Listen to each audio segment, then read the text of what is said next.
मोक्षित जी। राधे राधे। राधे राधे महाराज जी। महाराज जी, क्या ऐसा संभव है कि श्री जी मेरे लिए कोई ऐसा दुनिया रचित कर दे कि जिससे मैं 2008 और 9 में जाकर आपका पहला शिष्य बन जाऊं और सारी सेवाएं खुद ले? अभी ये जो रचना है ये तुम्हें बेकार लगती है क्या? अरे भाई, पहले इसी विचार नई सृष्टि की जरूरत क्या है?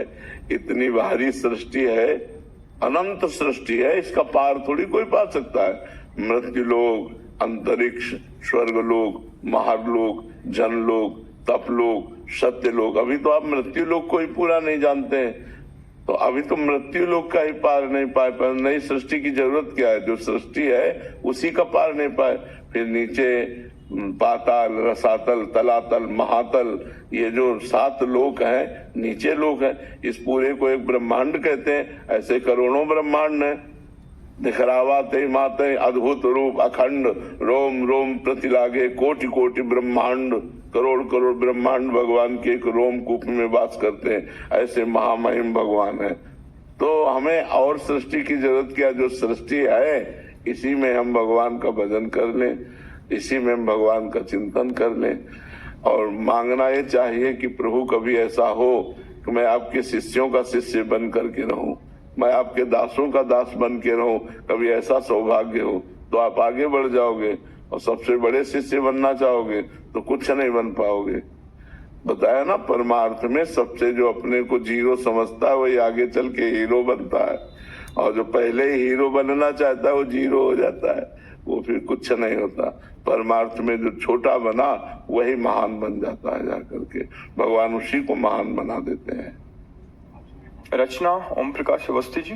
राधे राधे पूज्य महाराज जी, जब अंत में सब परमात्मा में विलीन हो जाते हैं तो पितृ और जीव आत्मा का क्या अर्थ है? अंत में परमात्मा में कोई ज्ञानी होकर थोड़ी विलीन होते हैं।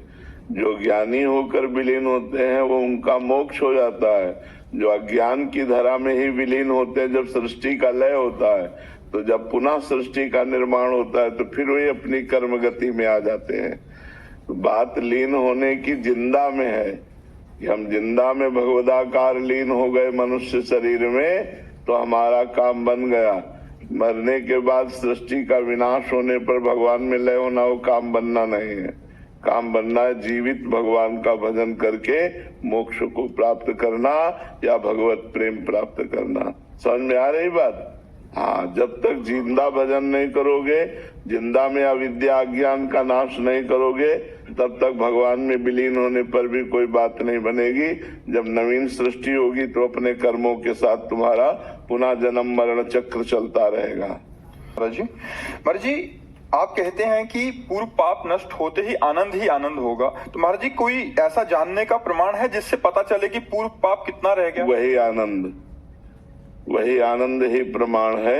जैसे जैसे पाप नष्ट होता जाएगा वैसे वैसे उत्साह भजन में बढ़ता जाएगा और आनंद की अनुभूति होने लगेगी। भगवान अच्छे लगने लगेंगे, भगवान के चरित्र का नशा हो जाएगा कि बिना भगवान की महिमा सुने, बिना चरित्र सुने आपको चैन नहीं पड़ेगा। सब में भगवान की भावना होगी, सबको प्यार करने की इच्छा होगी, सबका उपकार करने की इच्छा होगी। ये निष्पाप पुरुष के लक्षण होते हैं। जैसे जैसे पाप खत्म होता जाता है वैसे वैसे मान अपमान, लाभ हानि, सुख दुख, जय पराजय इनमें समान हो जाता है। सुख दुखे समय कृत्वा लाभा लाभो जया जयो, ये निष्पाप पुरुष का लक्षण होता है। और इसे बढ़ाए कैसे करोगे? नाम जप करो, नाम जप करो, इसी से होगा। जितना नाम जप बढ़ाते जाओगे, जितना सत्कर्म करते जाओगे, जितना भगवान के चरित्र सुनोगे, संतों की सेवा करोगे, उतना ही महान बनते चले जाओगे। जो काम कर रहे हैं, जो भी काम कर रहे हैं, वो कार्य भगवान को समर्पित करो, ईमानदारी से करो, धर्म पूर्वक करो और भगवान को समर्पित कर दो। कर्म समर्पण योग के द्वारा भगवान की भक्ति प्राप्त होती है। सुकांता जी कोलकाता से। महाराज जी, श्री जी की कृपा से भागवतिक मार्ग पर चलने का प्रयास कर रहा हूँ। आपके सत्संग से आदेश प्राप्त हुआ कि साधक को एक निश्चित दिनचर्या और एक समान रहनी में दीर्घ काल तक स्थिर रहना चाहिए, किंतु मन बार बार नूतन कर्म करने का प्रयास क्यों करता है महाराज जी? इसका स्वभाव है एक जगह न लगना। ये नवम भोग, नवम नवम कर्म, ये नवम नवम चाहता है। आज इस व्यक्ति से, कल उस व्यक्ति से, आज इस वस्तु से, कल उस वस्तु से, आज इस स्थान में, कल उस स्थान में। वही बहादुर है जो इसको रोक कर एक जगह परमात्मा में लगा दे, भगवान में लगा दे, प्रभु में लगा दे। वही बहादुर है। वही साधक है जो मन को रोक ले। मन को रोक लिया तो सब काम बन गए ना। मन की तरंग मार दे, बस हो गया भजन। तो तरंगे नवम नवम इसकी निकलती रहती हैं। तो जब भजन करो, नाम जप करो और ये तरंगे निकाले और उसको उस समय उदासीन भाव से हटाओ। नहीं, ये सब असत है, ये सब असत है। और निरंतर भजन, तब वो धीरे धीरे लगने लगेगा, धीरे धीरे लगेगा। सातु दीर्घ काल निरंतर सत्कार सेवितो दृढ़ भूमि, पातंजलि योग। जो दीर्घ काल तक निरंतर सम्मान पूर्वक भगवान का नाम जप करता है, उसका मन दृढ़ भूमि, उसका मन दृढ़ हो जाता है, निश्चल हो जाता है, अचल हो जाता है। खूब भजन करो, डट के भजन करो। देवी कल्याण दास जी। राधे राधे। राधे राधे महाराज जी। महाराज जी, जब गुरु एक ही हैं तो विविध शास्त्रीय शब्दावली जैसे विश्व गुरु, जगत गुरु, सदगुरु क्यों हैं? क्या इनमें कोई भेद है भागवतिक स्थिति के अनुसार? कुछ भेद नहीं। वो एक ही परम तत्व है। प्रभु कहो, महाप्रभु कहो, गुरु कहो, सदगुरु कहो, विश्व गुरु कहो, कुछ भी कहो। विश्व गुरु तो भगवान है, और कौन विश्व गुरु है? गुरु से पूछो तो उनके गुरु हैं, उनसे पूछो तो उनके गुरु हैं। तो जब गुरु गुरु गुरु, तो असली में गुरु कौन निकला? भगवान ही तो गुरु है। तो गुरु ही भगवान है, भगवान ही गुरु है। अब उन्हें चाहे विश्व गुरु कुछ कहो, सदगुरु कहो, गुरु कहो, जो भी मनावे सो कहो, ये तो सब टाइटल है। तत्व तो एक है, उसमें छोटाई बड़ाई थोड़ी है। टाइटलों में छोटाई बड़ाई है।